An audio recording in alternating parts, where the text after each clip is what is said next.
में एक पुख्ता हो गया, बीजेपी को भी वोट देते, हमारे परिवार खानदान सब लोग बीजेपी को वोट दिया सर, और उस बीजेपी के दफ्तर के सामने हमारा सैनिकों का ये हाल है सर। जय हिंद दोस्तों, सबसे बड़ी बात करूंगा वन रैंक वन पेंशन की। बहुत सारे वन रैंक वन पेंशन की हमारी डिमांड है, लेकिन सबसे बड़ी डिमांड और अनुकूल डिमांड है जिस पर एएफटी यानी न्यायालय ने ठप्पा लगा दिया है कि प्रीमेचर रिटायरमेंट जितने भी हैं सबको ओआरओपी का लाभ मिलना चाहिए। और ये बिल्कुल बात सत्य है, उसी तरीके से सत्य है जैसे कि एमएसपी के अंदर जो भेदभाव है हमसे बर्दाश्त नहीं हो रहा, और एक भेदभाव फिर आके खड़ा कर दिया, एक्स ग्रुप का भेदभाव फिर आके खड़ा कर दिया। हम भेदभाव चाहते ही नहीं, हम कभी ये नहीं कहते कि हमें एमएसपी 15,500 दे दीजिए। हमने एमएसपी समान की बात की थी, समान दे दीजिए, चाहे वो अफसर है चाहे एमएनएस को दे दीजिए, कोई दिक्कत नहीं, जेसीओ को, सिपाही को, सबको बराबर दे दीजिए, क्योंकि सबका ऑपरेशनल टास्क है, सबको दर्द होता है, सब शहीद होते हैं और सब गोलियों का सामना करते हैं। ज्यादा तो सिपाही और एनसीओ जे इस तरीके के लोग सामने फ्रंट में होते हैं, तो एमएसपी को बराबर कर दिया जाए। हम ज्यादा की मांग नहीं कर रहे। अब प्रीमेचर रिटायरमेंट के ऊपर एक बहुत बड़ा दर्द है जो सामने बार बार आता है कि 1 जुलाई 2014 वाल के रिटायर के बाद जो प्रीमेचर आते हैं उनका क्या कसूर है। क्या प्रीमेचर वो टर्म्स ऑफ एंगेजमेंट यानी पूरी 15 साल करके आते हैं तो वो स्वेच्छा सेवानिवृत्ति नहीं हुई गई, ये तो उनका यदि वो रैंक की भी सर्विस करते हैं, सपोज करो वो सिपाही रह जाते हैं तो 17 साल में आ जाएंगे, क्या फर्क पड़ता है। आप उन्हें प्रीमेचर रिटायरीज इन लोगों को भी कंसिडर किया जाए। आपका 7 नवंबर 2015 का लेटर और जो पॉलिसी है उस पर आपको ध्यान देना होगा। और यही हमारे न्यायालय ने कहा है कि एएफटी ने ऐतिहासिक फैसला सुनाया, समय से पहले सेवानिवृत्त होने वालों को ओआरओपी का लाभ दिया जाए। उन्होंने सीधा सीधा कहा है कि 14 और 16 का उल्लंघन है जो कानून के समक्ष समानता और सार्वजनिक रोजगार में अवसर की समानता की गारंटी देता है। इसीलिए कह रहा हूं कि आप बोलोगे कि सवाल पूछा जाए क्या प्रीमेचर रिटायरीज को ओआरओपी मिलती है, उसका जवाब है हाँ और उसका जवाब है ना। दोनों सही हैं, दोनों कैसे सही हो सकते हैं। हाँ, इसका मतलब 1 जुलाई 2014 से पिछले वालों को आपने दे दिया, उसके बाद बंद किया, ये बिल्कुल भी बर्दाश्त नहीं। यही एएफटी ने कहा है कि ऐसा कैसे हो सकता है कि आपने ओआरओपी को कई श्रेणियों में बांट दिया गया। एक श्रेणी और है कि 1 जुलाई 2014 और 7 नवंबर 2015 के बीच के लोगों को तो पता ही नहीं था कि हो क्या रहा है। तो दोस्तों अब इसके लिए आपने ओआरओपी का पूरा कॉन्सेप्ट सुना, एमएसपी का हमने बताया कि आखिर बराबर होना चाहिए और एएफटी के फैसले को एमओडू कितना तरजीह देगी, मानेगी या नहीं मानेगी, या 8वें वेतन आयोग उसकी अनुशंसा कर सकता है या हमें आंदोलन जाना पड़ेगा। अभी मान लो कोर्ट ने तो अपना आदेश दे दिया, अब कोर्ट किस तरीके से कोर्ट के आदेश को एमओडी मानेगी ये नहीं मानेगी, हमें लगता है 99% नहीं मानेगी, क्योंकि एएफटी के बहुत सारे डिसीजन है उनको आगे ये चैलेंज कर देते हैं आज का लगा करके। तो दूसरा ऑप्शन बचा है हमारे पास एजिटेशन का, और एजिटेशन का इससे अच्छा उदाहरण में हमने आज तक नहीं देखा है। जैसे कि ये बिहार के अंदर हुआ, बिहार में पूर्व सैनिकों के साथ जो धोखा हुआ था, ईआरएसएस डायल 112 पूर्व सैनिकों ने हड़ताल की और कांग्रेस भी उसमें कूद गई थी। की ताकत में कोई रोक नहीं सकता, ठीक है। तो मैं बताता हूँ, पहले सैप का अनुभव बताता हूँ। मैं सैप में 100 साल में भर्ती हुआ था। जब हम लोग भर्ती हुए तो डीएसपी और एसपी मेजर साहब होता था। क्या बोलता था? मेजर साहब होता था और कुर्सी देकर बैठाता था। उस टाइम हम लोग जब आए थे तो वर्दी का एक हनर था, चितकबरा के नाम से जाना जाता था। जहाँ निकलते थे रोड वहाँ पे डर से लोग कांपता था। तो इसका कारण था कि सब में एकता थी। एक बार चंदन जी ने बोल दिया कि यहाँ जाना है तो जाना है, उस टाइम कोई मसला नहीं थी। बाद में इन लोगों ने क्या किया, खुद हम लोगों को तोड़ना शुरू किया। तोड़ा कैसे? हमको ले जाता है थाना पे गश्ती कराने के लिए, वहाँ जा करके हमारी चितकबरा को दौड़ दिखाता है, देखिए चितकबरा लेकर आए हैं, आपको पकड़ के ले जाएंगे, इससे पिटवाएंगे और आपको जेल में बंद कर देंगे। और उससे वो क्या लेता है, 50,000 रुपये लेता है और हमारे लोगों को 500 रुपये देता है। हमको 500 रुपये मिल जाता है, उसी में वो समझता है कि हमको बहुत कुछ दे दिया। वहीं से हमने अपना जमीन बेचना शुरू कर दिया और जैसे जैसे हम जमीन बेचते गए वैसे वैसे हमारी कमजोरी उन लोगों के पास मिलती गई। उसके बाद हम लोगों ने संगठन बनाया, सैप का एक संगठन बनाया। आपको पता है कोई भी अनुबंध की नौकरी में आप संगठन नहीं बना सकते हैं। संगठन बनाएंगे तो आपको वो बनाने नहीं देगा, डिसमिस करेगा, पकड़ेगा, परेशान करेगा।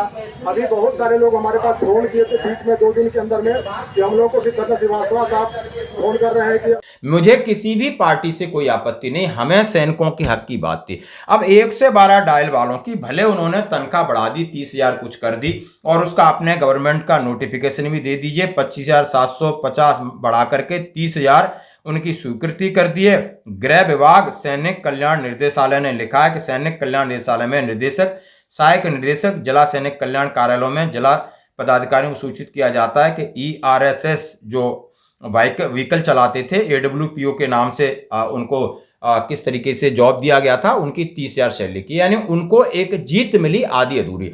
अब आधी अधूरी जीत के लिए उन्होंने कितना संघर्ष किया, रोडों पर संघर्र्ष किया था, रोडों पर लेटे थे, लेकिन झंडा उनका सीधा था, और पुलिस उनको निचोड़ रही थी, धक्का दे रही थी, लेकिन वो हाथापाई नहीं की। उन्होंने अपनी कॉम्बैट ड्रेस और भारतीय माता की जय उन्होंने कहा है, आखिर हमारा कसूर क्या है। लेकिन दोस्तों दस्तूर क्या था, चुनाव का समय था, कांग्रेस उसमें कूद गई, तो भारतीय जनता पार्टी और जो वर्तमान में नीतीश सरकार है थोड़ा बैकफुट पे आई, और लगातार ये 3-4 महीने से चल रहा था, लेकिन इसकी एक्सीलरेट गति मिली, लोगों ने सपोर्ट किया, लोगों ने कहा कि ऑपरेशन सिंदूर की बात कर रहे हो, जवान आपके रोडों पर, शर्म आनी चाहिए कि सैनिक तिरंगा लेकर के और रोडों पर और पुलिस उनको धकेल दे रही है।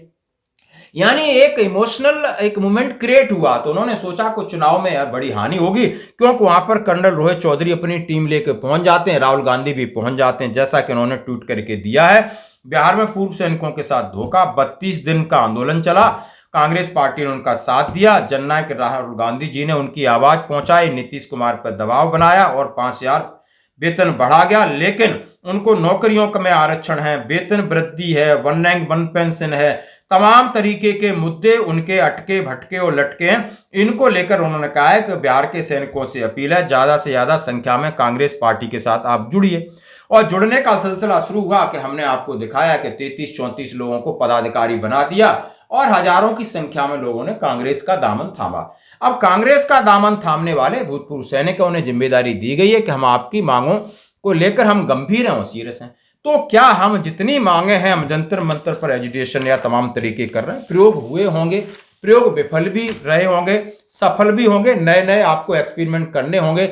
यदि प्रीमेचर रिटायरीज को वन रैंक वन पेंशन का फायदा दिलाना है तो आम चुनाव आप समझ सकते हो, बिल्कुल 2029 और OROP 4 2029 दोनों साथ हैं। आप याद लिख लीजिए, यदि आप गंभीरता से एजुटेशन करोगे, आप 1 महीना एजुटेशन कर जाओगे चुनाव के दौरान में, किसी भी एक पार्टी को आप अंदर एंट्रेंस करा लोगे, तो प्रीमेचर भाइयों का बेड़ा पार हो जाएगा और ये प्रश्न चिन्ह हट जाएगा जो कि लगा हुआ है, और ये निर्णय AFT का ये लागू होगा, ये 100% है। क्योंकि अभी डेमोक्रेसी और जो राजनीतिक एक बहुत बड़ा खेल है, ये लोग इतने प्रैक्टिकल होते हैं कि सबसे पहले अपना फायदा देखते हैं। जहां इनका घाटा हो रहा है तो आपका फायदा दे देंगे, आपकी सुन लेंगे नहीं। राजनेता जैसा बेशरम कोई नहीं होता है, मोटी चमड़ी होती है, इनके कोई इमोशंस नहीं होते, घड़ियाली आंसू होते हैं, कुछ भी नहीं होता। ये बहुत प्रैक्टिकल लोग होते हैं, ये कभी पिघल नहीं सकते, पिघलेंगे दबाव के ऊपर। तो आप इसके ऊपर जरूर प्रतिक्रिया दें। यदि आपको MSP समान चाहिए और अपने प्रीमेचर जो रिटायरीज भाइयों के लिए यदि आपने न्याय देना है, या जो आज लड़ रहे हैं उनके लिए न्याय करना है, और जितने सैनिक संगठन है, तो अपनी प्रतिक्रिया दें। यदि आपको अपने कुछ कहना है तो ये प्लेटफॉर्म यानी आपका प्लेटफॉर्म सैनिक जीवन आपके लिए खुला है। धन्यवाद।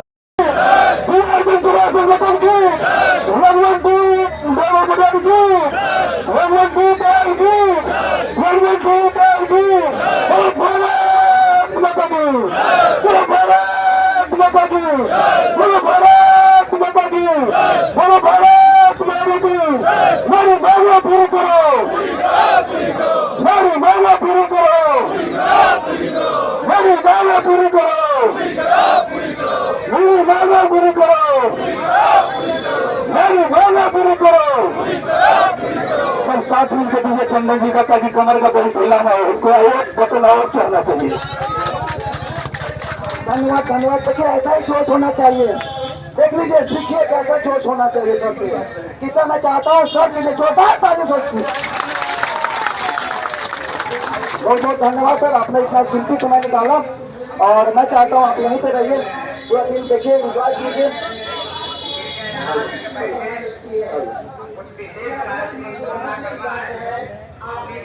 कृपया ध्यान दें, 112 चालक संघ के लोग। वीवो का एक मोबाइल है, पानी के पास में छूट गया था। वीवो का मोबाइल, जिस भाई का मोबाइल है, नंबर बताइए इसका कोड।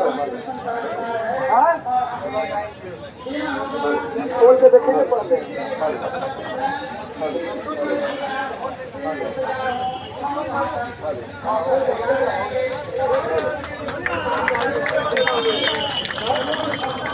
सर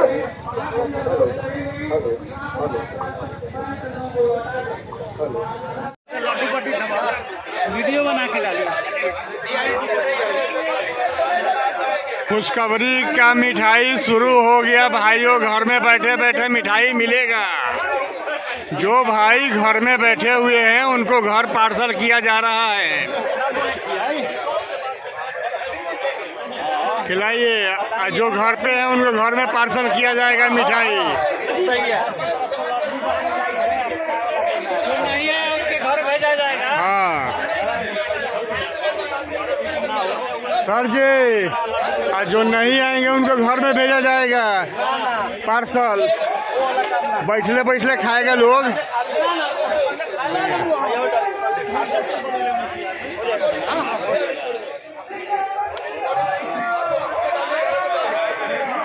खुशखबरी का लड्डू है, खुशखबरी का लड्डू।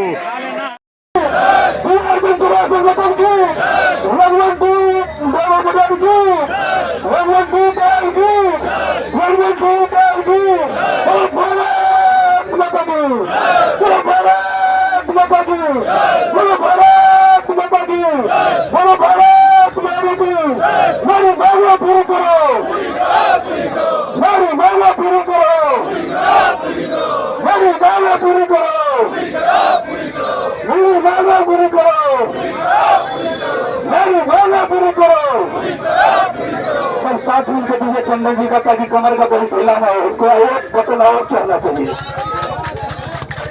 धन्यवाद धन्यवाद। देखिए ऐसा ही जोश होना चाहिए। देख लीजिए, सीखिए कैसा जोश होना चाहिए सबसे। कितना मैं चाहता हूँ सब के लिए छोटा ताली सोचती।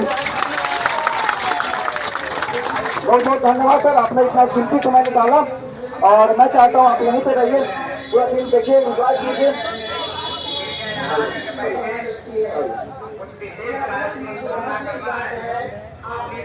कृपया ध्यान दें, 112 चालक संघ के लोग। वीवो का एक मोबाइल है, पानी के पास में छूट गया था। वीवो का मोबाइल, जिस भाई का मोबाइल है, नंबर बताइए इसका कोड। हाँ, खोल के देखेंगे पड़ते।